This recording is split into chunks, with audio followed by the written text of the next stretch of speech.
ముఖ్యంగా జే జే హే తెలంగాణ రాష్ట్ర గీతానికి సంబంధించినటువంటి విషయంలో చాలా కొంతవరకు వ్యతిరేక పవనాలు వస్తూ ఉన్నటువంటి సందర్భం. తెలంగాణ రాష్ట్రంలో కళాకారులు లేరా, తెలంగాణ రాష్ట్రంలో కనీసం మ్యూజిక్ వాయించే వాళ్ళు లేరా అనేటువంటి మాటలు వినబడతా ఉన్నాయి. దీన్ని ఎట్లా చూస్తారు?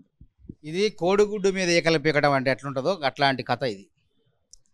కావాలని చెప్పి కొందరు అంటే జీర్ణించుకోలేక రేవంత్ రెడ్డి జే జే హే తెలంగాణ అనే గీతాన్ని ఒక రాష్ట్ర గీతంగా మలుస్తున్నాడు, దాన్ని తయారు చేస్తానని చెప్పి తట్టుకోలేదు. మరి వీళ్ళు ఇప్పుడు మాట్లాడిన వాళ్ళంతా గతంలో 10 ఏళ్ళు ఎందుకు ప్రశ్నించలేదు? అసలు ఈ గీతం గురించి ఎందుకు మాట్లాడలేదు? ఏడ సోయిదప్పి పడుకున్నారు వీళ్ళంతా, సొమ్మసిల్లిపోయి పడుకున్నారు, ఇప్పుడు ఎందుకు మాట్లాడుతున్నారు?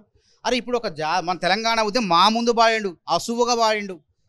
అందరినీ నామరణ దిశ కూర్చుంటే అక్కడికి వచ్చి ఎంతోమంది సమక్షంలో అసువుగా పడితే మేమందరం కలిపి పాడినాం.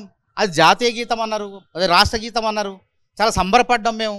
అది తర్వాత ఈ 10 ఏళ్ళు ఎవడు పట్టించుకోలేదు, అసలు ఆ గీతం గురించి ఎవడు ఆలోచన చేయలేదు. మరి ఇప్పుడు కనీసం అది వెలుగులోకి వస్తుందంటే, ఒక అధికారికంగా వెలుగులోకి వస్తుందంటే తట్టుకోలేకపోతారు. ఎవడికి కడుపు మంటది ఇంట్లో? ఎందుకు కడుపు మండుతుంది ఒక్కొక్కడికి? అరే కవులకి కళాకారులకి ఎవడికన్నా కులం మతం భాష ప్రాంతం ఉంటుందా చెప్పండి? ఇళయరాజా ఎక్కడోడు? ఇళయరాజా ఎక్కడో బుట్టు ఒక దళితుడు.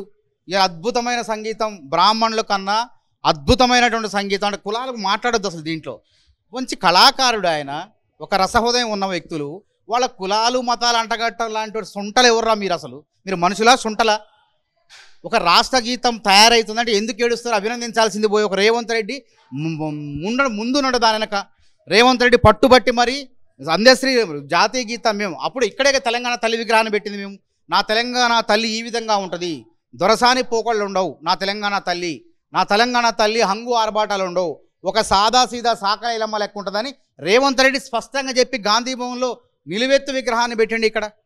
మరి అప్పుడెవడు మాట్లాడి తెలంగాణ తల్లి అంటే అదే భ్రమలో పడ్డారు.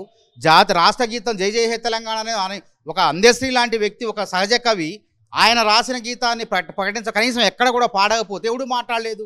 ఇప్పుడు మాట్లాడుతున్నారు. ఎందుకు రాబోయే మీ కడుపు మంట? ఎందుకు మీ చేతగాని కూతలు ఎందుకు, ఉద్దర కూతలు ఎందుకు కూస్తారు మీరు?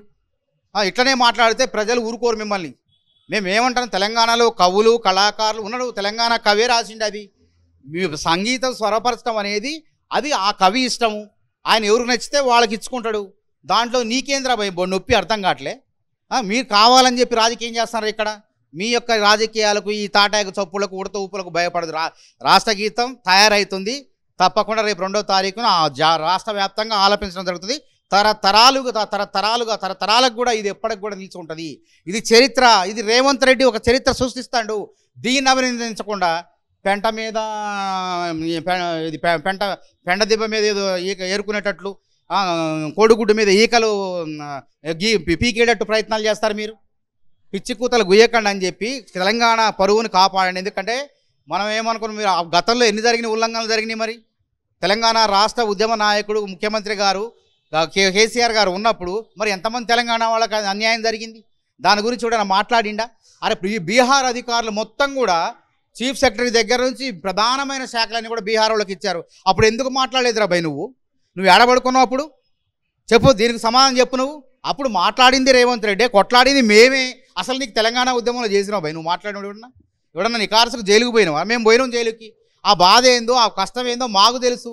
ఇవాళ ఉడుకో లాభం చేయాలని చెప్పి రాజకీయం చేయాలని చెప్పి ఉద్దర కూతలు కూస్తే బిడ్డ ఉరికిస్తా తెలంగాణ బిడ్డలు. అసలైన తొలి వెలుగు. ఫాలో వాట్సాప్ @తొలి వెలుగు official.